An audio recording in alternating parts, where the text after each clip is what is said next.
What's up, folks? How's it going? Just thought I would do a special edition of Gravel Road Therapy for y'all. As you can see, it's not Sunday, it's Wednesday. Anyways, I just got done watching Fritz and Johnson go live on the old Facebook, and Fritz and Johnson, that's from WhiskeyDick. I don't know how many Fritz and Johnsons you know, but the Reverend and old Fritz, man. But anyways, fuck, man, it got me thinking, dude. Just fucking feeling really blessed to be alive right now. Just feeling really grateful to be a part of all the things that I've been a part of. And you know, some days I get pretty fucking negative because, you know, seems like the fucking world wants to take a piss on you and tell you it's raining. But seeing those two guys actually having buckets of piss poured down on them and still being as fucking positive as they are about things and grateful about things is really humbling, you know. Because, you know, some days I'm a selfish fucking cocksucker, and I'll be the first one to admit it. And maybe just not selfish, but maybe some days I think I fucking am worth a little more than I am, I guess, you know. But you gotta, like, take a step back and remember that everybody, most people in this world, even if it doesn't appear like it, are working and hustling in some way. And everybody has their struggles, you know.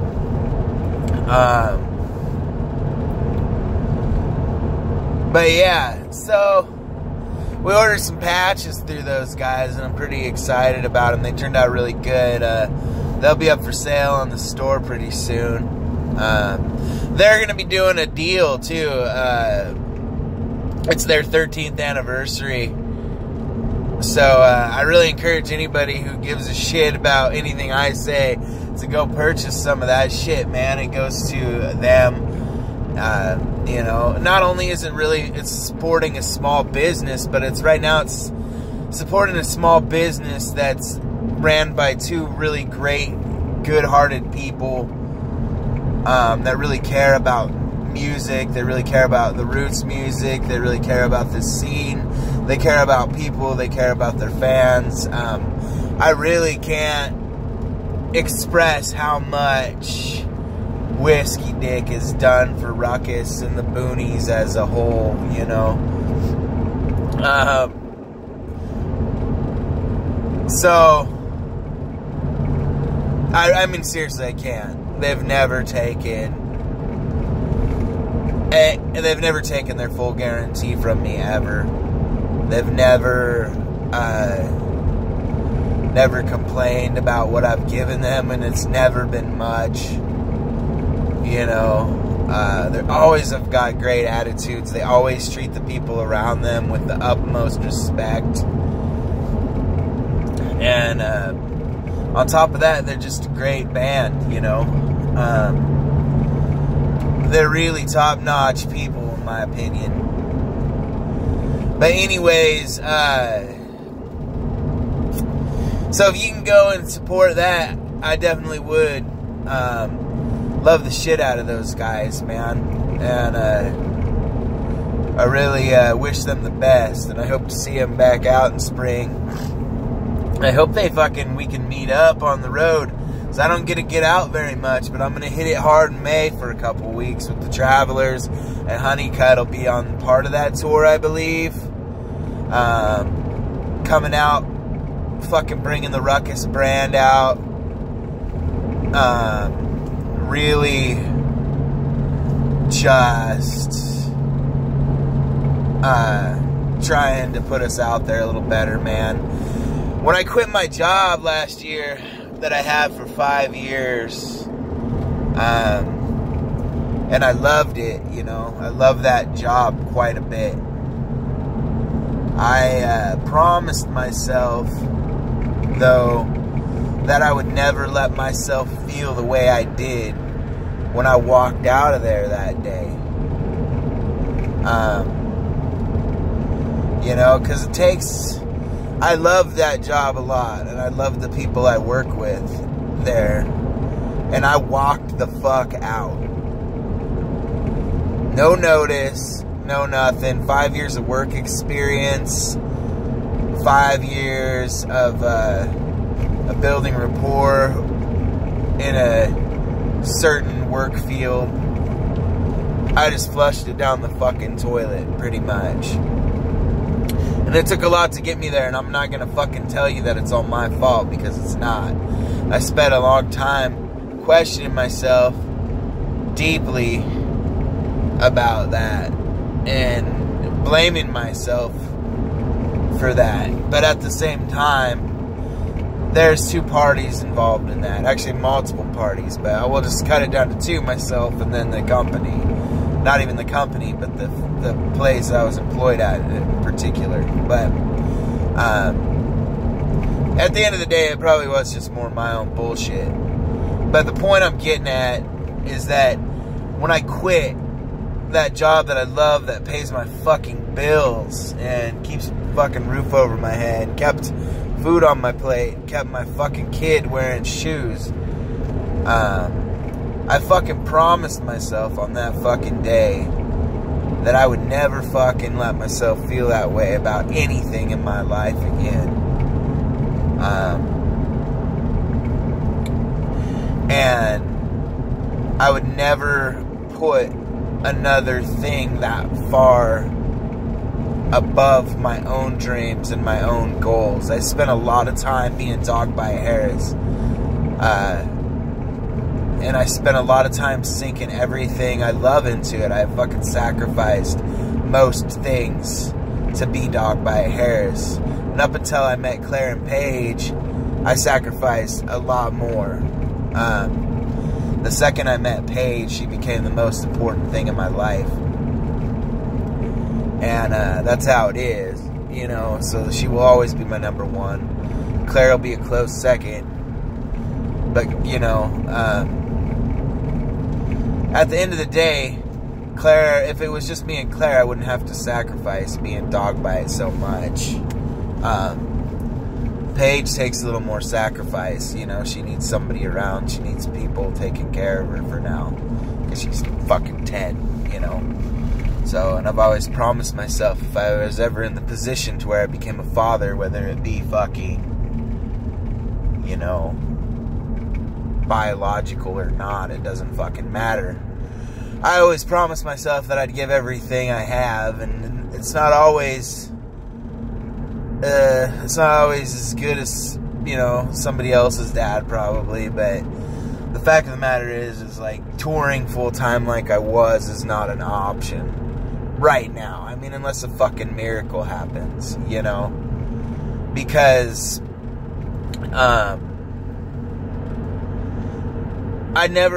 there's only one tour I can think of that I came home and didn't lose my ass on. That's just how it goes.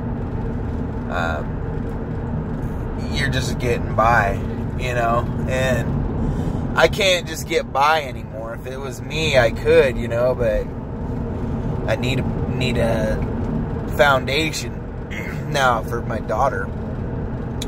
But anyways, when I quit, I promised myself that I would do a better job at juggling the two things, because where I felt like I was lacking was I wasn't trying hard enough to focus on my own dreams, and I was just waking up in the morning, punching a time clock and saying, fuck it, that's good enough. Well, it's not anymore.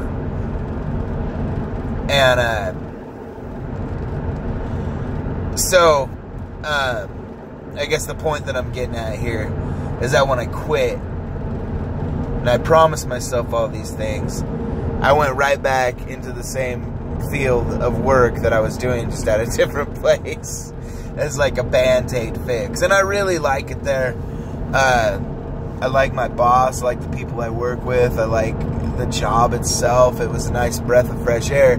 But at the same time, I'm not going to let it become so, you know, I'm not going to let it become so much of a part of me that I forget about everything else I'm doing. Like, it's time to get focused on making Ruckus in the Record something. It's time to get focused on making Ruckus in the Boonies an actual thing again. And it's time to get focused on doing my own music and doing my own thing. It's time to get focused on myself, too. I'm not real healthy right now. I've got some shit going on, and honestly, I don't know what it is because I don't have health insurance. Because, like I pointed out, like a smart guy, I quit my fucking job of 5 years. But I should get health insurance again next month, and I gotta get some shit figured out. So, this year's going to be like a real hitting the old reset button, building shit from the ground up. And my family's been really supportive of me, especially Claire, man. She knows what's up. We've talked about this, we've had the same conversation a couple, 3, 4 times, you know, and she's 100% supportive of it. She's going to school and juggling a job now, and she's putting a little more effort into helping me achieve my goals as well. So, but yeah, I mean, I was saying that's like Fritz and Johnson's their live feed kind of got me thinking about all this and got me thinking about them and just how much respect I have. Because I think at one point in time, before they were Whiskey Dick, they had the same revolution at some point, you know. That they got tired of fucking working hard for other people. You know, that pays your bills, and it might give you some retirement. But at the end of the day, you know, when you're done with that, you know, you get a gold watch and you fucking maybe for a retirement. I doubt they even do that anymore. You know, fuck around, like, anymore. By the time I'm old enough to retire, they'll probably have the shit pushed back to 80. You have to be fucking goddamn in the grave by the time they let you fucking retire. So, I might as well be doing some shit I love, you know, and it's not gonna ever happen if I don't figure out how to make it work. So, with those guys, I know they're on hard times, but man, I feel like it's really shitty because they, like I've said, they're like one of the fucking greatest. They're some of the greatest people to know in this fucking business, especially in this particular niche industry that we're doing here with this this very special kind of music. It's a very special scene. And you can see it. You can see the fucking love on their fucking pages. Goddamn, they had like 150 people watching them. You know, they had like 200 comments. So, nothing but love to those guys. If anybody should be able to get through this, it's them. Fucking, and they will. They're tough, too. Tough as fucking nails, those guys. Fucking Texas. You know? If it wasn't for Whiskey Dick, I'd probably hate to stay to Texas. Minus that Friday Night Lights. It's a good TV show. But anyways, man. So yeah. I also wanted to get on board and talk a little bit about what we're doing this weekend. I'm heading down to Bend with the old Blackwater day after tomorrow. Gonna go fucking scout some land. I'll just go ahead and put it out there for the 3 people that are gonna watch it. Gonna go scout some land. And then we got Medford Friday, Honky Tonka Roadshow Rebirth is coming at you from Johnny B's in Medford. Felix Thursday, and we'll be there. I'll be there. I don't know, some people will be there. Anybody I knew, I think, canceled at this point. But anyways, yeah, man, I'm pretty excited about all that jazz. It's going to be good to see Felix. Going to do some recording for that as well. So, yeah, as always. trying to think. That's about it, man. I mean, we just did some shit the other day, but I just kind of felt like it was a good time to do some live feed and shit, you know. And my last one went dark halfway through, and it was half inaccurate, you know. So, but yeah, big love to fucking Fritz and Johnson, man. Whiskey Dick, you guys keep your fucking heads up. I'll send you as much work as I can, but we're fucking poor ass fucking record label too, man. But I need to get some merch done anyway. So yeah, go buy some shit from them, because if anybody deserves your support, it's them.